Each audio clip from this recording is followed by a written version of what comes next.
Ladies and gentleman, chief guest Pathani صاحب، عدیل صاحب، madam آپ، نمل کے وی سی صاحب اور حیدرآباد کے ممبرز، ڈگنیٹیز اور اسپیشلی کراچی سے جو ممبرز آئے ہیں اراؤنڈ 75-80 کے قریب ممبرز ہیں، اور سارے وہ ممبرز ہیں جو ویک کے 6 ڈیز جو ہے نا بہت زیادہ بزی رہتے ہیں اپنے آفیسز میں. کوئی سی او ہے، کوئی سی ایف او ہے، کوئی آڈٹ کا ہیڈ ہے، کوئی ٹیکس کا ہیڈ ہے، اور وہ ایک دن ملتا ہے ان کو اپنی فیملی کے لیے.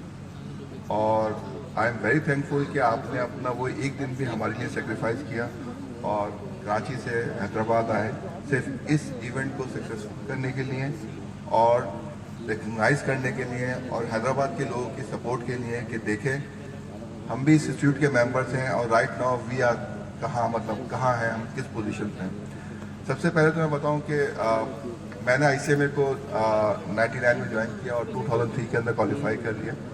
میرا جو تعلق ہے وہ آپ یہ کہہ سکتے ہیں مڈل کلاس اور لوور مڈل کلاس فیملی سے آپ کہہ سکتے ہیں. بسوں میں ہم آتے تھے، بائکوں پہ بسوں میں زندگی گزاری ہے.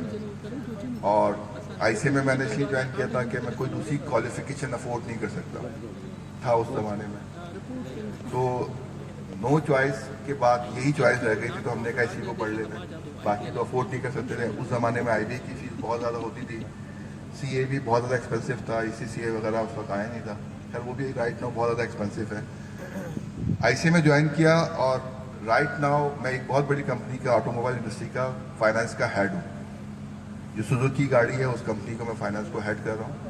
اور یہ جتنے بھی پوزیشنز ہیں، یہ برانچ ہے، یہ ملک صاحب جو بات کر رہے تھے، یہ ساری آنرری پوزیشن ہے. ہم وداؤٹ اینی ریگولیشن، اینی آپ کہیں کہ پرکس کے اپنے انسٹیٹیوٹ کو سرو کر رہے ہوتے ہیں. اور اس کا آبجیکٹو صرف یہی ہے کہ جس ادارے نے ہمیں اس کلاس پہ پہنچا دیا، اب ہمارا کچھ ایک ذمہ داری ہے کہ ہم اس کے لیے کچھ کریں. تو یہ جتنے بھی لوگ آئے ہوئے ہیں اسی جذبے کے تحت آئے ہوئے ہیں کہ آج سوسائٹی میں جس پوزیشن پہ کھڑے ہوئے ہیں، 90% لوگ جو ہے شاید آئی سی ایم کو اسی وجہ سے جوائن کیا تھا کہ وہ کچھ اور ایجوکیشن افورڈ نہیں کر سکتے تھے کہ بہت زیادہ ایکسپینسو ہیں. اور رائٹ ناؤ میں نے کہا نا کہ آئی سی میں چوائس نہیں تھی میرے پاس، تو اس وجہ سے آیا. لیکن آج اپنے بچوں کو ہم جو چاہے بنا سکتے ہیں. ہم ڈاکٹر بھی بنا سکتے ہیں، انجینئر بھی بنا سکتے ہیں، ہم ان کو باہر بھی بھیج سکتے ہیں، بڑی سے بڑی یونیورسٹیز ہم افورڈ کر سکتے ہیں. اتنا ارن کر رہے ہیں ماشاء اللہ سے ہم صرف اس ادارے کی کوالیفیکیشن کی وجہ سے.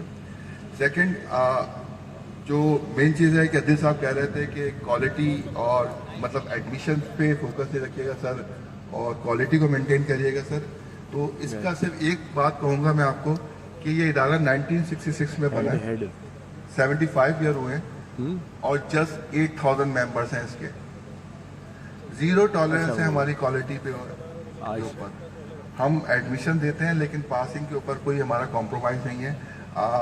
اس کے بعد یہ ہے کہ 66 کے بعد یہ کراچی میں اسٹیبلش ہوا ادارہ، گورنمنٹ کا ادارہ ہے. جیسے انہوں نے کہا کہ اسٹرکچرنگ جو ہے 8 آنرری ممبرس ہوتے ہیں اور 4 گورنمنٹ کی طرف سے نامنیشن آتی ہیں. تو 66 سے اسٹارٹ ہوا. لوگوں نے ایسا ایسا کہ پہلے اس کے جو پریزیڈنٹ تھے وہ فائنانس منسٹر تھے اس زمانے کے، شعیب صاحب، انہوں نے اس ادارے کی اسٹیبلش کیا.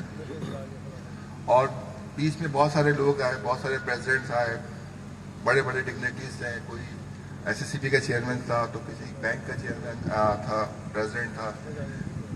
رائٹ ناؤ مطلب کافی لوگوں نے سرو کیا. جب خیر اپ اینڈ ڈاؤنس تو آتے ہیں، لیکن ایکسپینشن جو تھی ہماری بڑے شہروں تک کی تھی.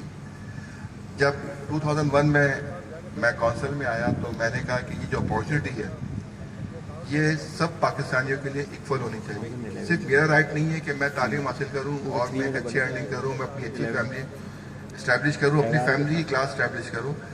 میں یہ دیکھتا تھا سندھ کے بچے آ رہے ہیں، بیچارے آتے تھے، وہاں پہ ہاسٹل لیتے تھے، ہاسٹل لے کے اور پھر وہاں پڑھتے تھے.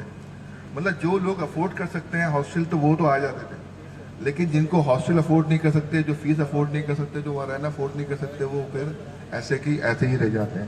جیسے عدیل صاحب نے کہا کہ بہت ساری کوالیفیکیشن یہاں پہ آئی ہیں، لیکن بہت کم کوالیفیکیشن ہے جو ویل ایکسیپٹیڈ ہو، نہ صرف پاکستان میں بلکہ ورلڈ کے اندر. تو I C M is one of the qualification جو پوری دنیا میں ایکسیپٹ کی جاتی ہے.